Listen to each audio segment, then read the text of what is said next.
here's the crazy thing. I was manipulative as a people pleaser addict. I was a manipulator myself of people and circumstances. Again, I was completely unaware of it, but ultimately I would try to manipulate people and circumstances again to get approval and validation and affirmation back. Being a people pleaser addict, consequences and traits can also lead to feelings of no motivation, no drive, depression, sadness, disappointment, fear of success, fear of others, fear of missing out, fear of being alone.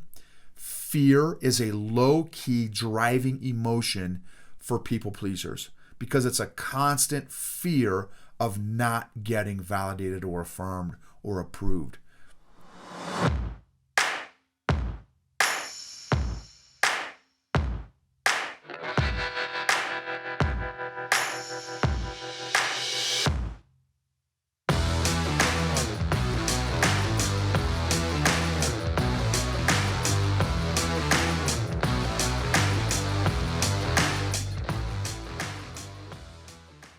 What is going on, EQ Gangsters?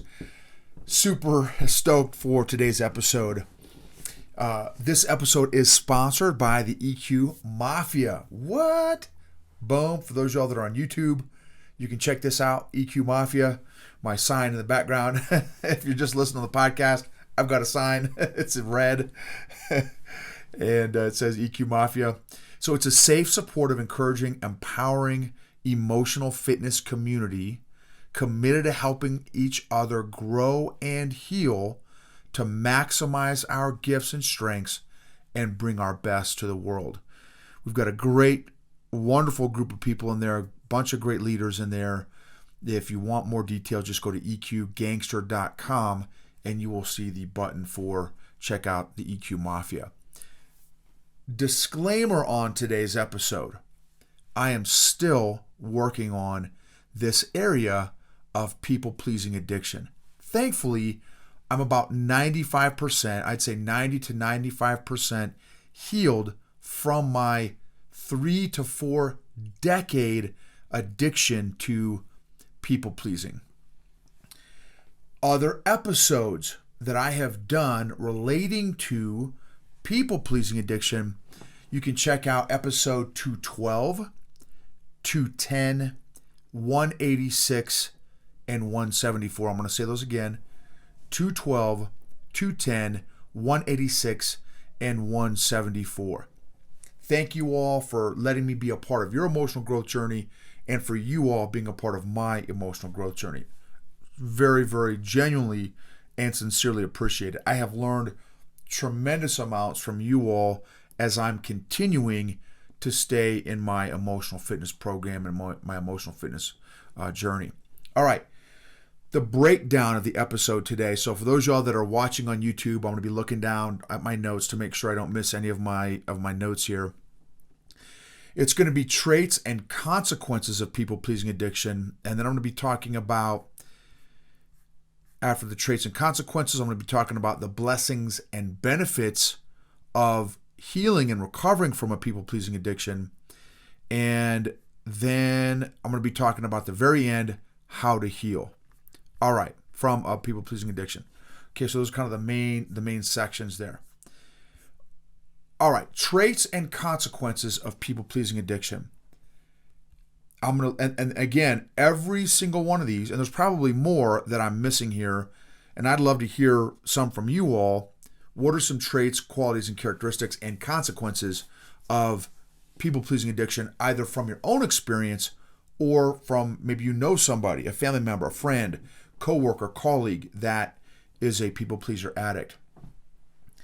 These all apply to me. So this list applies to me, if you can imagine, because I'm about to get into the wise words of a very knowledgeable sage in life, Nacho Libre. It's time to get down to the nitty-gritty. All right, here we go. Traits and consequences of people-pleasing addiction. Hyper-aware of others. Not just a normal, regular awareness, a hyper-awareness, which is actually an aspect of emotional intelligence, which is social awareness. You can be high in an area for unhealthy reasons. Again, like me. I was very high in social awareness because of my people-pleasing addiction. So I was high in that area for unhealthy reasons. Super sensitive to praise and hate and criticism and feedback, even if well-intended. So here's what I mean by that. If someone had, and this is again 4 years, so pre-EQ growth, which is about 4 years ago when I started my emotional growth journey, this is how praise would impact me. From a man, from a woman, from anybody. If anybody gave me a compliment, some sort of praise, some sort of affirmation or validation, it would send me to the moon. I would be, oh my gosh, Bob or Susie, they think I'm great. Oh man, that must mean that I'm great. Wow, that's just, man, that feels amazing. Oh my gosh, it would make my day, it would make my week. I would marinate on that praise or compliment for as long as I possibly could. I would savor it in my emotional mouth for as long as that emotional jawbreaker would last. Conversely, if I received hate, criticism, or feedback, even if well-intended, it would destroy me. It would be all-consuming. I would go into an emotional cave. I remember one time someone critiqued me. I was in an emotional cave for 3 weeks, and it including up to and including changing my behavior. I became less outgoing, less of an extrovert, completely went inside of myself because of this random stranger who I didn't even know critiqued me and gave me feedback. And I don't know that it was even constructive. I think it was like legit haterade, but it destroyed me. One person, one time. Next, very hard to receive any type of feedback because of how sensitive. Again, even safe, constructive feedback, I took it absolutely personally. I would be defensive. Now, why was I so sensitive? Because as a people pleaser addict, I was literally seeking out my validation and approval from everyone else around me, literally at the identity level. Now, if for me, I love Jesus. That's my particular faith background. And I would have told you verbally, because I'm so holy and righteous, I go to church, my identity is in Christ. I knew all the church answers to tell you. I knew all the Bible answers to tell you. Was I living like that? Heck no. I was living to please not God, but people. Anyone and everyone else around me. So my emotional immaturity absolutely dictated the actions and behaviors of my faith. Now, I know I've already got a whole bunch of Christians, I'm sure, that are judging me. Well, no, but you just didn't read the Bible enough, or no, but you didn't pray enough, or no, but you didn't fast enough, or no, but you didn't go to church enough. You can tell me whatever you want to. And listen, how many people that love Jesus do you honestly think are living by the principles and power and freedom and victory that should come from pursuing the Lord and having a relationship with the Lord? You tell me. Maybe you think it's 90% of Christians are like that, or 85% of Christians are walking in the power of God and living out their best life in Christ. That is not what my experience. So for me, what limited my behavior and my ability to own, embrace, follow the promises of God and my relationship with the Lord was my incredibly low EQ. All right, next, low self-esteem. So again, traits and consequences of people-pleasing addiction. Low self-esteem, insecure, imposter syndrome, indecisive, obsessed with my appearance, obsessed with what others were thinking about me, constantly questioning myself, my thoughts, my decisions, which was incredibly mentally and emotionally exhausting. I didn't even know how mentally and emotionally exhausting it was while I was in the middle of it. That was all I knew. Can almost lead to a paralysis of decision making because I wasn't sure who I will please or upset or offend, or who will be disappointed with me. I was over collaborative. There's nothing wrong with being collaborative. I was over collaborative because of where I was, the place I was coming from. I was over collaborative because ultimately I wanted to seek consensus and approval from the group, from the masses, so that the masses would be happy and pleased with me and like me and affirm me and validate my own worth. Possibly I was uncomfortable being alone because I wasn't secure in who I was or who God called me to be, because I was constantly needing and seeking out that validation and approval. I didn't like being alone. I was hyper asking for feedback, and I kind of already mentioned that. I'd ask feedback constantly. And again, I would make it so that it wouldn't sound like I was needing approval and validation, but I was absolutely needing approval and validation.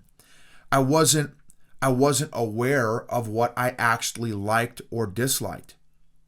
I was not able to provide my own opinions or thoughts, my own thoughts on a matter.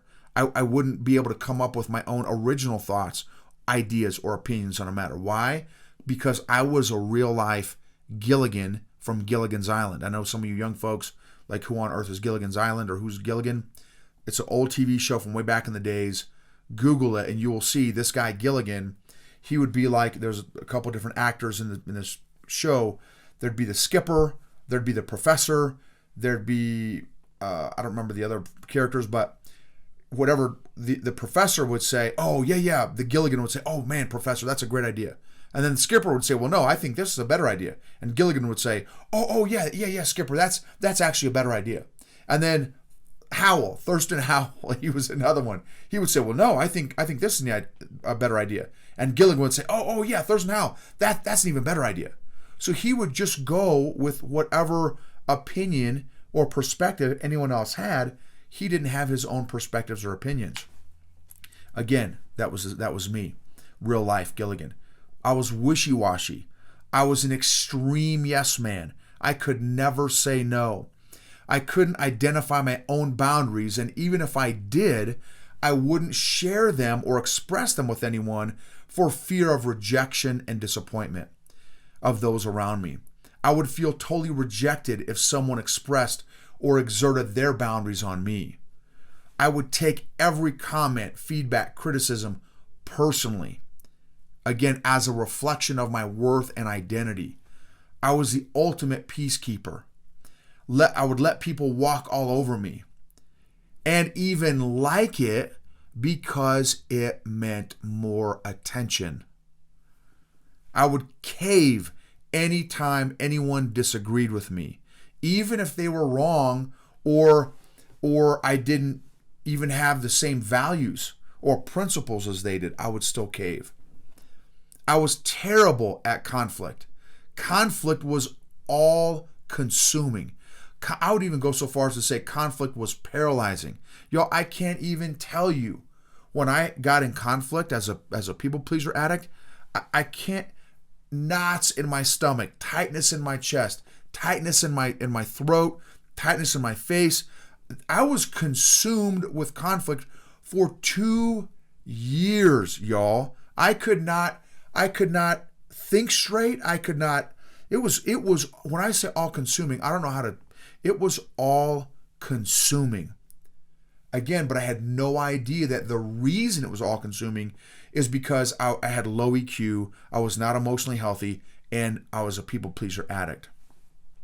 Because how do I navigate these waters when my value is in other people? So, oh man, if Frank is upset with me and I've got to fight with Frank verbally, emotionally, whatever, oh my gosh, like, oh, what does that say about my value? What does that say about who I am? What does that say about my worth? It was paralyzing, y'all, conflict. I had difficulty focusing, difficulty thinking as a people pleaser addict. Addictions, potential addictions, social media, working out, excelling, performing, anything to get verbally and emotionally stroked by others, anything to get attaboys and good jobs by others. Now, in and of themselves, are those things bad? No, of course. Is social media bad? No. Is working out bad? Is excelling bad? Is performing? No. And of course, those are just a handful. There's a truckload of other potential addictions. But if you're coming from an unhealthy emotional place, from a place of people-pleasing addiction, that's not healthy. Those are not healthy reasons to do those particular behaviors. Again, if you're looking for validation and approval. Self-sabotage, which leads to all kinds of other issues, y'all. So just from this people-pleasing addiction, that one thing alone, self-sabotage. Every time I would get closer and closer to success in business and more financial success, I would figure out a way to self-sabotage. Unconsciously, I would get fatigued. I would make poor decisions. I would make poor business decisions. I would make poor financial decisions. I would partner with low quality people. I would, again, anything to self-sabotage. I would oversleep. I would be chronically late.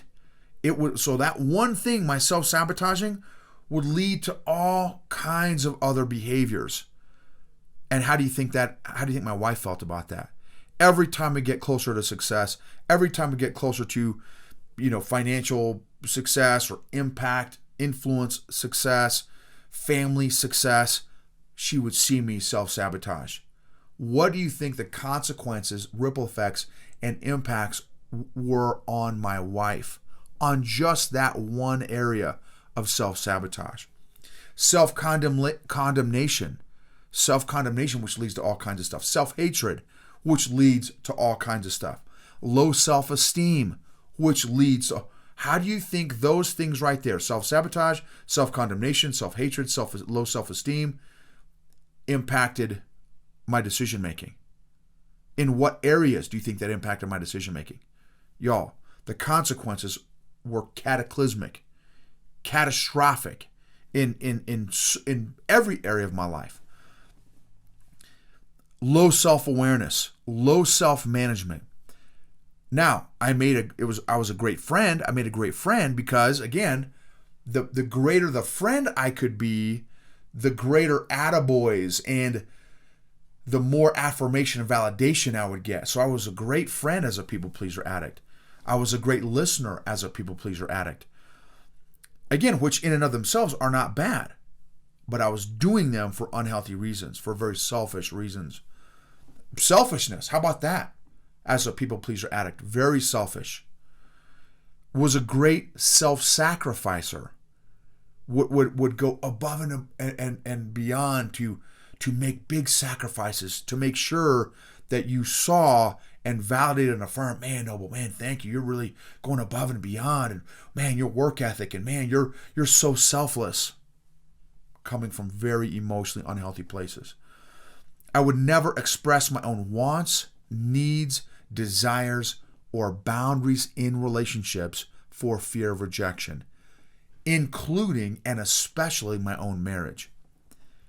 I was a great person for anyone that controls and manipulates others because I ultimately wanted their approval and would do all of their antics and control and manipulation just for that totally conditional and transactional approval.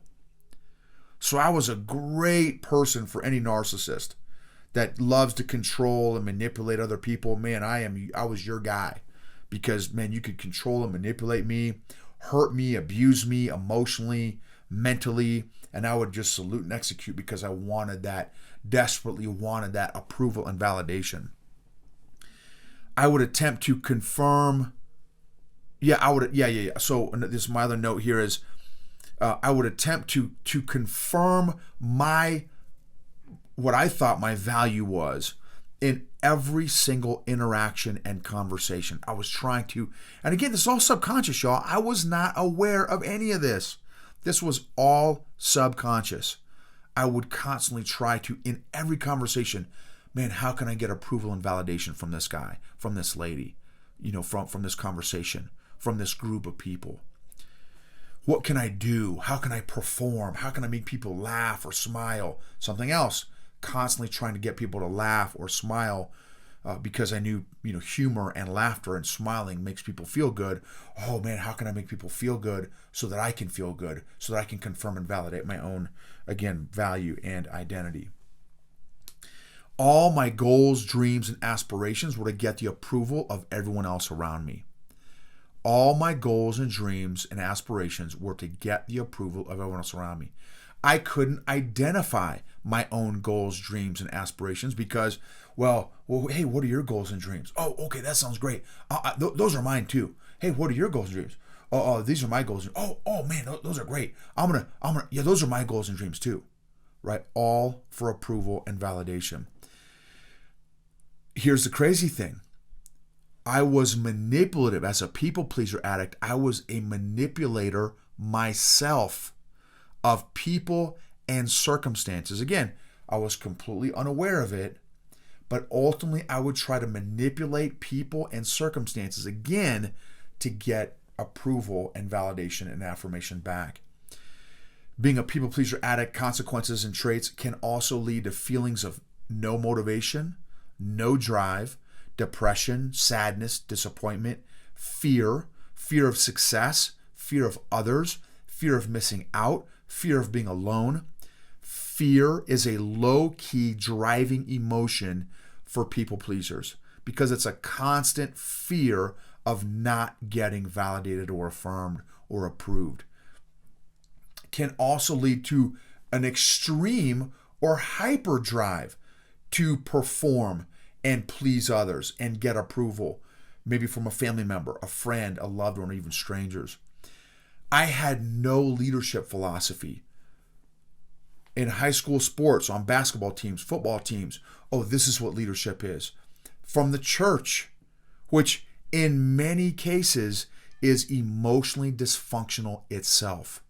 West Point, oh man, this is what leadership is. And you better follow the West Point way of leadership because West Point, which is made by the government, right? So it is the mecca of government schools, right? The academies are, which is, anyway, that's a whole other conversation. Here's what Ranger School says leadership is. This is good leadership, is if you're Ranger qualified, and this is what being a Ranger means. The 82nd Airborne Division, well, this is how the 82nd defines leadership, and what gets recognized and rewarded and talked about is what they value as a leadership as an organization in leadership. What type of leaders get recognized, rewarded, and talked about is what that organization believes in their leadership philosophy and style and principle. I had no personal leadership philosophy. I was literally reading a book 2 years ago. I was reading a book by Urban Meyer. I think it's called Above the Line by Urban Meyer. Halfway through the book, it's a great book. It's got some really good skinny in there. He shares, he literally says in the middle of the book, hey, this is my leadership philosophy. He kind of goes on to explain some of his leadership philosophy. And it caught me completely by left field. Man, he's got a leadership philosophy? Well, what's my leadership philosophy? I realized 2 years ago, y'all, deep into my 40s, that I had no personal leadership philosophy. Why? Because I had developed and collected and picked up along the way everybody else's definition and philosophy of leadership. Not that those are wrong. Maybe there's some of them are great. But the fact is, I never evaluated them whatsoever because I wanted to please whatever organization I was in based on what they deemed as a quote-unquote successful, good leader. Rejection to a people pleaser addict is soul crushing. Rejection is soul crushing to a people pleaser addict. Perceived rejection is soul crushing. Perceived rejection. If I would go to hug my wife, my love language is physical touch and words of affirmation. People's words meant, every little teeny word that someone said to me meant exponentially more than what it should have, because my love language was words, and attached to that, I was a people pleaser addict and emotionally needy and emotionally codependent. So any word that anyone said to me would mean 10 times, 100 times what it should have meant. So perceived rejection. If I hugged my wife and she was like, stop touching me because I'm doing the dishes, I'm focusing on something, it was soul crushing. If she said, Noble, you could have done this better, soul crushing.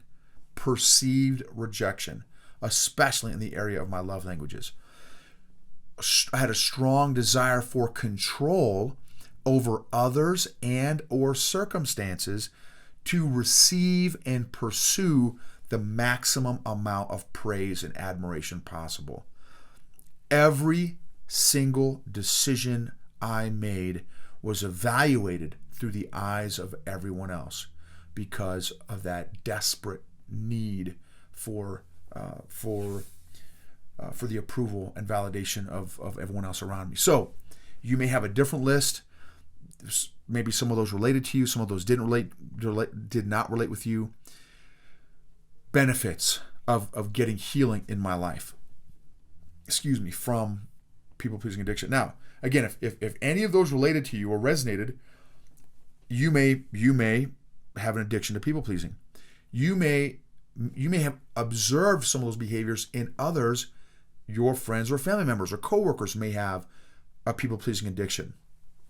Though that list, again, was mine, and again, there's probably a lot more. Those are just the ones I kind of came up with putting this episode together. Blessings and benefits of healing from people-pleasing addiction. Number one, it impacted and has impacted every single area of my life to get healing in the area of people-pleasing addiction. Now I can truly embrace that my value and worth does not come from others. My value, now this is just me personally. So, and I respect, obviously, whatever faith, your background you have, I respect you, whatever it is. For me, again, my faith is I love Jesus. My value now truly comes from God. And I can say that not out of lip service, not because I'm trying to please other Christians, trying to get approval from the church. I don't care, okay? I can genuinely say this from the place that I'm coming from, that my identity, my worth, and my value is in my relationship with the Lord. And my actions support this. So how does it impact my faith? Well, I just said it, one area. Another area, I can now truly listen to God and not have to weigh in on 87 other people's opinions on what I should do, believe, or think. And now I can finally ultimately obey God and stop obeying men and not have to try to please men anymore. Now, does that mean I don't seek input and I don't seek counsel from other people? No, I still will do that, but I'm not coming from a place of, oh, well, tell me what your thoughts are because I want to do whatever you say. No. I want to be wise in my decision making now, and my obedience, my faith, and listening to the Lord. I don't have to do it from an emotionally unhealthy place now. And I don't have to, obey men just because these people, whatever, gave me a particular guidance or advice. Marriage, how has getting healthier emotionally and being a people pleaser, a former people pleaser and recovering people pleaser addict, how's it impacted my marriage? I can finally be the man and husband that my wife wants and needs. I can be emotionally present and available for her. I don't get defensive at every single comment or feedback my wife says to me. Her nonverbals or direct approach no longer triggers me. Her personality is choleric melancholy for the personality plus people. She's for disc people. She is a dominant, conscientious personality. So, their nonverbals can be very strong, and they can do very direct approach in communication. She would wreck me, destroy me with her looks, her nonverbals, and her very direct comments. Now, with that being said, she has worked on those in those areas herself. So, she's more aware. That's part of her emotional growth journey. But her nonverbals and direct approach don't impact me like they used to. Her words no longer give me life or death. Again, her word, she could, take me to the moon or take me to the pits of hell with her comments or words. Now they don't impact me like they used to. My identity is not wrapped up in my wife. Her emotional state no longer controls me. Whether she's up or down, it doesn't impact me anymore. She can have a bad day without me. Before, if she had a bad day, I would have a bad day. If she was happy, I'd be happy. If she was mad, I'd be mad. If she was sad, disappointed, I'd be sad and disappointed. I was a chameleon. As a people pleaser addict, I was a chameleon and would adopt whatever the emotional state of those that were around me or that I loved. I would just adopt, whatever their emotional state was. So now, her emotions no longer impact or affect my emotions. I'm emotionally stable and predictable. I'm emotionally safe now. I can finally give her true thoughts, opinions, and feelings without trying to tell her what I think she wants to hear. She doesn't impact my emotional state anymore. I can lead and co-lead my family without concern for reprisal, disagreement, or disapproval. Because again, any disagreement, any disapproval would destroy me. Now, I can talk through safely. Hey, that's cool if you disagree. Let's talk through this. And I wouldn't get emotional. I wouldn't take it personally. I wouldn't get defensive. I can express my wants, desires, and needs without fear of rejection or disagreement. This one I'm still working on, to be honest with you. But I've gotten a lot better. But I'm still working on this one.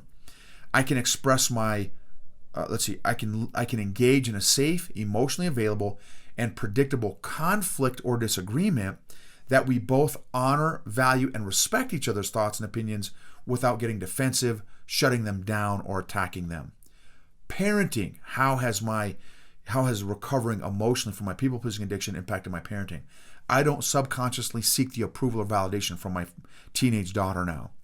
When she expresses or communicates her boundaries, I don't pout, whine, throw a fit, but rather I love honoring and respecting her boundaries. She can express whatever big, strong emotion she wants, and I can remain calm, steady, stable, and available. She can be who God wants her to be without me trying to live vicariously through her and get her to be or do what I want her to be or do. I can give her that emotional space and freedom to be, again, whoever God wants her to be. She can express opinions different than me, and I'm okay with that. Her emotional state no longer affects or impacts my emotional state. I can be empathetic out of love for her, not out of trying to please her.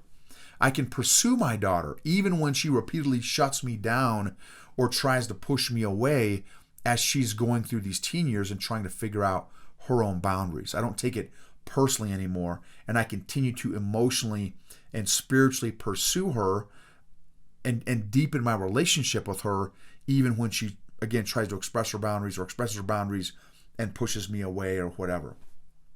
It doesn't shut me down emotionally, or I don't retaliate emotionally. How does it impact my finances and business? I can pursue opportunities that God opens up to me regardless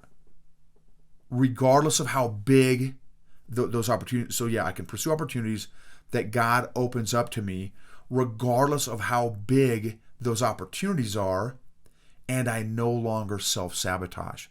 Any opportunities or doors that God would open in the past, I would close, shut down, close off, because I didn't, as a people pleaser addict, I didn't have the self-worth, the value to pursue those because of my imposter syndrome, my fear of success, my fear of people, et cetera, of people's approval.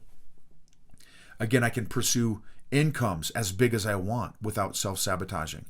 My decisions can be based on prayer, conversing my wife, and other wise counsel in my life without feeling like I owe anyone a particular decision. So you can give me input and advice, and I don't feel obligated anymore to take your advice or follow your advice just because I asked for your advice. Because again, ultimately now I can be obedient to God without, oh, I've got to do what you say because I asked you, right? No, I want your input. I can get input from other people and I'm open to that, but I don't have to pursue that or do it just because I asked you. I can engage in conflict in a safe, healthy way, considering the other person's opinion and perspective without ghosting them, discrediting them, retaliating, or attacking them. I can create and communicate. I can create, communicate, and maintain healthy boundaries. I can say no, which is massive for a people pleaser addict, right? So now as a recovering people pleaser addict, I can finally say no. I can build my businesses from a balanced, emotionally healthy place. I don't have to let my business control me and rule me or my clients or anything else. I can build my business with boundaries from an emotionally healthy place. I can partner with whoever I want. I can hire who I want. I can fire who I want. I don't feel, again, emotionally needy or emotionally codependent or emotionally attached. I don't have to have that dependence, that neediness with those people around me. So I can make wiser, smarter, emotionally healthy, spiritually healthy, business healthy decisions now. I can impact who I want. I don't have to have a certain target audience that I think you want me to have, or who the church wants me to have, or who my friends. No, I can come up with my own target audience with who I feel God wants me to impact. Fitness, I can pursue health and fitness because I finally see myself having value and worth. I would, number one, eating was a coping mechanism to me. I was a food addict, and also I never took my health and fitness seriously because I never felt like I had worth and value. You don't invest in what you don't feel is valuable. You invest in where you feel there's value. You make time for what you value. You don't make time for what you don't value. Facts. I can eat healthy and make healthy eating and fitness decisions now. What are some personal goals or personal ways that of benefits of stuff of being being healthy and now being on the other side of my people-pleasing addiction? I can have confidence, boldness, and power. I can finally be authentic and true to who God made me to be, not who you think I should be or who you like and approve of.